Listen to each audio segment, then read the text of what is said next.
Hello, my name is Gary, and I was raised in the Western United States, so I'm a native English speaker. I hope that you will enjoy this YouTube channel. Thank you for joining us. Three Little Kittens by Katharine PYLE, 1863-1938. There, he's gone off in a huff, yelled Fluffy. Now what are we going to do? Do? We'll just keep doing what we've been doing, said Jazbury. He wasn't much help to us anyway. Yes, but I want to go home. Oh, I really do want to go home, and we don't know the way. Who says we don't? I bet I can find it just as well as Yowler could. Oh, really? Could you, Jazbury? Listen, Fluffy, said Jazbury. There's something Mum told me, and I'd forgotten all about it until now. She said cats, and even kittens, if they're not too little, can always find their way home from anywhere, as long as they don't worry and try too hard to remember the exact way. All they need to do is love their home, follow their instincts, and they'll get there. I'm not sure I understand, said Fluffy, but let's go anyway. Even if we don't make it home, we can't be any more lost than we are now. We will get there, said Jazbury confidently. Come on, we might as well start now. All right, I'm ready. The two little kittens set off at once, without any more fuss. They trotted through the green depths of the woods, and soon enough the trees began to thin out, and they emerged onto a hot, sunny, dusty road. We go this way, said Jazbury, leading the way down the road as if he knew exactly where he was going. Are you sure this is the right way? Asked Fluffy. Now, Fluffy, you can't ask me that, said Jazbury. I can't think about it. We just need to keep going and we'll get there. Don't worry. Fluffy stayed quiet and followed along after Jazbury. Jazbury never stopped or looked back. He just kept trotting straight down the dusty road. After they had gone quite a ways, Fluffy heard a noise behind them, a thudding sound along with rumbling and rolling. He turned to see a large horse and buggy coming down the road with two ladies riding in it. Jazbury, he whispered, something's coming. Jazbury stopped, looked back, and then quickly moved to the side of the road. Come over here until they pass, Fluffy, he said. Fluffy hurried over and crouched beside him. The horse and buggy drew closer, the horse's hooves thudding and the buggy rumbling along. Just as the buggy reached them, one of the ladies gasped, "Oh, Sarah, look at those kittens." The buggy came to a halt and both ladies leaned forward, staring at Jazbury and Fluffy. "How do you think they got here?" asked one lady. "I have no idea," her friend replied. "I suppose somebody wanted to get rid of them and left them here." "That's terrible. What should we do about it?" The conversation continued. The kittens could hear two voices, one soft and gentle, the other quick and firm. "Let's get down into the weeds, Fluffy," Jazbury whispered. "Then we can sneak away." The kittens crouched low and ran into a dry ditch beside the road, where they were almost hidden by the dusty weeds. "Oh, Sarah, they're running away," cried the soft-voiced lady. "I'll catch them," said the other. She quickly climbed down from the buggy, hurried to the side of the road, and parted the weeds. When the kittens looked up, they saw her big face looming above them. Her hands reached down through the weeds, grabbing them by the scruffs of their necks, one holding Jazbury, the other Fluffy. She lifted them out of the weeds and up into the air. The kittens were terrified. Fluffy hung limply, his legs and tail curled up, his head tilted to the side, but Jazbury struggled and tried to scratch the hands holding him. "Have you ever seen such a little wildcat?" the lady called to her friend as she carried the kittens back to the buggy. "Here, let's put them in a bag," the other lady suggested. She reached under the buggy seat, pulled out a big brown bag and held it open, ready for the kittens to be dropped inside. A moment later, Fluffy and Jazbury found themselves in the bag, its mouth tied tightly so they couldn't escape. The bag, with them inside, was placed in the back of the buggy, and the rumbling of bumping began again as the buggy drove on, jolting and shaking them around. "Oh, Jazbury," mewed Fluffy, "what do you think they're going to do with us?" "I don't know, but we have to try and get out." Jazbury started biting and clawing at the loose threads of the bag, but he couldn't make even the smallest hole. After a while he gave up and began to meow loudly. "Meow, meow," he cried. "Meow, meow," echoed Fluffy. The buggy rumbled and jolted as the kittens kept meowing. Occasionally they'd pause to listen and could hear the women's voices talking above them. Then they'd meow even louder. Eventually the buggy stopped, and the bag with the kittens was lifted out and carried into a house. The bag opened again, and 2 big faces peered in. "Have you seen anything as filthy as this little black one?" said the woman who'd caught them. "I hated even touching him. If I'm going to keep him, the first thing I'll do is give him a good scrubbing with soap." "Oh, Sarah," the other woman exclaimed, "you shouldn't wash cats. You'll make them sick.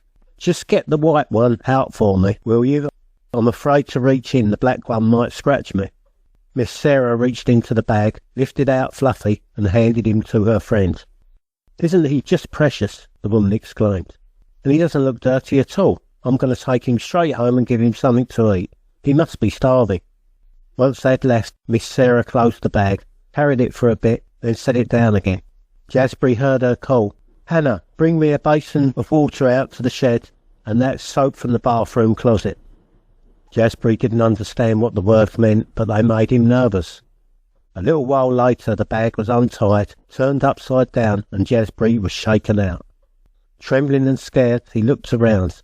He was in a shed with Miss Sarah and another woman wearing a checkered apron. "Poor little thing, he looks terrified," said the woman with the apron. "I know," said Miss Sarah. "I hate to wash him, but I can't bring him inside until he's clean." Then something awful happened to Jazbury. Miss Sarah bent down, picked him up, and before he knew it, she put him in a basin of water. He spat, meowed, and tried to fight, but she held him there. She splashed water over him and lathered him with soap, working it around his ears, across his forehead, and even over his little black nose. She scrubbed his legs, his body, and his tail before rinsing him off. Finally, she wrapped him in a towel and rubbed him dry. By then, Jazbury was too miserable to resist. He just shivered and meowed pitifully now and then. "There," Miss Sarah said at last, "that's as dry as I can get you. Poor little thing. Now let's get you a good meal to cheer you up."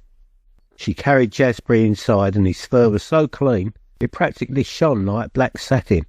"You're a real beauty," said Miss Sarah. "I never would have guessed it when I found you in the road." That's how Jazbury's life began in his new home. It was a comfortable place, except for one thing. Every so often Miss Sarah would give him another bath. But he had plenty to eat and drink, cosy chairs and sunny spots to nap in. Once he was used to the place, and Miss Sarah felt sure he wouldn't run away. He was allowed to go outside whenever he wanted. The first day he was let out, he discovered a flower garden in front of the house. It was the perfect place to explore. Winding paths twisted around flower beds, bees buzzed from bloom to bloom, and bright butterflies drifted through the air. Jazbury explored every part of it. Near a fence dividing the garden from the next yard, he spotted a little furry white face peeking through. It was Fluffy. "Oh, Jazbury," he called happily. "I was hoping you'd come out soon." "Wait, did you know I lived there?" "Yes, the lady who took me just brought me to the house next door. I knew our yards were right next to each other." "Come on over," Jazbury said. Fluffy squeezed through the fence, and the 2 kittens joyfully greeted each other, rubbing noses and pawing. Then they started to play, racing along the paths, trying to catch butterflies and having the best time. When lunchtime came, Fluffy had to go home, but they agreed to meet in the garden every single day, unless it rained, to play just like before. Jazbury was thrilled to know his little friend would be living so close. It was a warm, sunny day in June. The 2 little kittens met, as they often did, under a large blushing rose bush in the garden. Jazbury didn't seem as lively and playful as usual. "What's wrong, Jazbury?" asked Fluffy. "You seem so quiet. Don't you want to play?" "No." "Why not?" Jazbury was silent for a moment, then he said, "I just had a bath again." "Oh, Jazbury, not again." "Yes, again, with water and soap, and rubbed afterward. You know what it's like. I told you all about it." "But Jazbury," cried Fluffy, "why does she do it? I get that you were dirty at first. You know you were. You really did need a wash back then. I don't think you could have cleaned yourself, you were that dirty. But you don't need a bath now." "Of course I don't. I wash myself every day, just as much as you do. I'm not going to put up with being scrubbed with water. No, I'm not." "But what are you going to do about it?"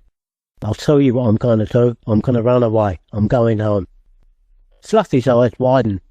Oh, Jazbury, you're not really going home to where our mums live? Yes, I am. I'm leaving tonight before she has a chance to wash me again. Oh, well, can I come too, Jazbury? I want to. All right, meet me out here tonight when it's too dark for anyone to see us. I'll be waiting for you. The two little kittens were so excited about their plan that Jazbury started to cheer up. How wonderful it would be to see their mothers again and play in their old backyard. They could hardly wait to start their journey home. It was dark, the stars were out, and fireflies flickered among the garden flowers when Jazbury and Fluffy met under the rose bush again. Is that you, Jazbury? Mewed Fluffy. Yes, I'm here, ready to go. Come on. The two little kittens crept down the garden path to the gate and out into the road beyond. Are you sure you know the way, Jazbury? Asked Fluffy. Now, Fluffy, don't start asking me that, said Jazbury. If I start thinking too much, we might get lost. We just have to go the way I feel is right, and we'll get there. The kittens were quiet after that, trotting steadily through the starlit night. They had no trouble keeping to the road, since kittens can see almost as well in the dark as in the light. They passed the spot where the ladies had found them that day, which now felt so long ago. After a while they came across a big white gate and a long lane, leading up to a barn. Beyond the barn was a farmhouse, and they could hear a dog barking there. Oh, Jazbury, I hope that dog doesn't come after us, whispered Fluffy. Of course he won't, he's too far away to see us. The next moment the kittens froze, their little hearts racing with fear. Something was moving stealthily among the roadside weeds. A twig snapped. They heard breathing and saw a pair of big yellow eyes gleaming. What's that, Jazbury? Whispered Fluffy. Shh, I don't know. Jazbury, I'm scared. Let's get out of here, whispered Fluffy again. Hush, I said. The creature, whatever it was, started to emerge from the weeds. Jazbury's tail puffed up, and his fur stood on end. By then a familiar yowl broke the silence. Yowler, cried Jazbury. Yep, Yowler, replied the other kitten, leaping out from the weeds. Hello, you two. I didn't know who you were until I heard you whispering. Where are you headed? We're going home, said Jazbury, not at all thrilled to see Yowler again. Going home, huh? Well, that's not a bad idea. Maybe I'll come along. But I thought you wanted to live on a farm, said Fluffy. I did, and I've been staying there, but I don't have to stick to one place forever. Don't you like it there? Asked Jazbury. Oh, sure, I liked it. Had a grand time, but I figure the baker might be looking for me, so I might as well head back. One place is as good as another, I say. Neither Jazbury nor Fluffy wanted Yowler tagging along, but they didn't know how to tell him that. Well, let's keep moving, said Jazbury. No point in hanging around here all night. As the three kittens trotted along in the starlit darkness, Yowler started asking them questions about where they'd been living, how they'd been treated, and what they had to eat. Sounds like you had a pretty good time, huh? He said at last. Yes, but we like our houses best, mewed Jazbury. Yowler was quiet for a while, then suddenly burst out, You know what? I said I liked it on the farm, but I didn't. They treated me badly. I didn't get a thing to eat but mice and rats, and I had to catch them all myself. They kept me in the barn too, and if I so much as poked my nose outside, their dog was after me. Ugh, if I'd had a home like you two, you'd never catch me leaving it. Some kittens have all the luck. Fluffy and Jazbury felt sorry for Yowler. It sounded like he'd had a really rough time. But as Fluffy later said to Jazbury, if Yowler hadn't been so mean to them and run off on his own, he might have found a nice home, just as they had, and stayed there if he'd wanted to. Mother Bunch and Aunt Tabby were sitting on the kitchen steps feeling sad. It had been a while since little Jazbury had run away, but they couldn't get used to life without him. They missed his playfulness, his energy, and all his charming little ways. The quickest, strongest, handsomest kitten I have ever had, sighed Mother Bunch. If only I hadn't boxed his ears that time, Aunt Tabby mourned, he wouldn't have run away. Don't blame yourself, said Mother Bunch gently. I think we were both a bit hard on him. Suddenly they heard a scratching noise on the fence between the yard and the field. Oh, if only that were little Jazbury. Aunt Tabby said wistfully. "Don't say that," replied Mother Bunch. "You know it couldn't be." But a moment later both cats leapt to their feet with a loud meow. Over the top of the fence, a small black and white face appeared, followed by two white paws, a black body, and a tail waving like a flag. It was Jazbury. He jumped down into the yard and ran straight to his mother and Aunt Tabby. Fluffy was right behind him. "Mum, Aunt Tabby," he cried. "I'll never run away again. I'm so happy to be home." The three rubbed noses, and Mother Bunch and Aunt Tabby purred with joy. "And little Fluffy too," cried Mother Bunch. "Oh, your mother will be so relieved to see you back." None of them noticed that Yowler had followed the kittens into the yard and was now sitting by the fence, grinning. "You were very naughty to run away, Jazbury," Aunt Tabby scolded gently. "We were so worried about you." "I know," said Jazbury, "and I'm sorry. I won't do it again, Aunt Tabby, I promise." "I suppose you should be punished," his mother sighed, "but I'm just too glad to have you back." Then Aunt Tabby noticed Yowler, still sitting there with a grin. "Did you run off with that Yowler cat?" she demanded. "Tell me the truth, Jazbury." "Well, yes, I did." "I knew it. It's all his fault. Grr, get out of here, you bad cat." And Aunt Tabby flew at Yowler with such fury that he let out a wild yell and scrambled over the fence, disappearing from sight. "And don't you ever come back," Aunt Tabby growled after him. And Yowler never did. Maybe he went back to the baker's, or maybe he left the area to find a new home. But Jazbury never saw him again. Now Jazbury, Mother Bunch, and Aunt Tabby settled down on the kitchen steps, and he told them all about his adventures since the day he'd snuck away. Little Fluffy had already hopped over to his own yard to find his mother, so it's just the three of them. The two older cats listened eagerly as Jazbury shared his story. "And you know, Aunt Tabby," he said at the end, "I learned to keep myself clean at Miss Sarah's. You won't need to nag me about that any more." "Well, that's good," replied Aunt Tabby. "Almost worth running away for, I'd say." Jazbury felt a bit sad thinking about the trouble he'd caused. That night, the little kitten slept in his own cosy spot in the cellar, snuggled between his mother and Aunt Tabby. He felt safe, warm, and truly at home. The next morning, when Mother Bunch and Aunt Tabby woke up, Jazbury was gone. "Where could he be?" Aunt Tabby meowed anxiously. "He hasn't run off again, has he?" "Oh no, don't even think that," his mother replied. "He's probably just gone upstairs. Let's go find him." The two cats hurried up the cellar steps. They found the door at the top already open. As they entered the kitchen, they saw Jazbury dragging something in from the shed. It looked heavy, and he was struggling to carry it. "Jazbury, what have you got there?" his mother exclaimed. Jazbury dropped his catch and ran over to her. "It's the rat," he said proudly. "The rat?" cried Aunt Tabby. "Not the rat from the shed? That one I've been trying to catch forever?" "Yep, that's the one," Jazbury replied. The cats could hardly believe it. They hurried over to inspect the rat, sniffing it all over. "But how on earth did you manage to catch it?" Aunt Tabby asked, amazed. "That creature is almost as big as you." "Well, I had to learn how to catch bigger prey while I was in the woods," Jazbury explained. "The rat didn't know that, though. He still thought he could scare me like before. So early this morning, before you were awake, I went out to the shed, and when he came out thinking he could catch me, I caught him instead." Mother Bunch and Aunt Tabby showered him with praise and affection. No other kitten in the neighbourhood, not even Fluffy, could have pulled off such a feat. But Jazbury didn't let their praise go to his head. "Any cat could have done it," he said modestly.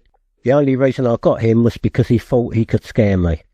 From that day on, Jazbury became famous as the best mouser around, and he kept himself so clean that when he grew up, he was one of the handsomest cats in the entire neighbourhood.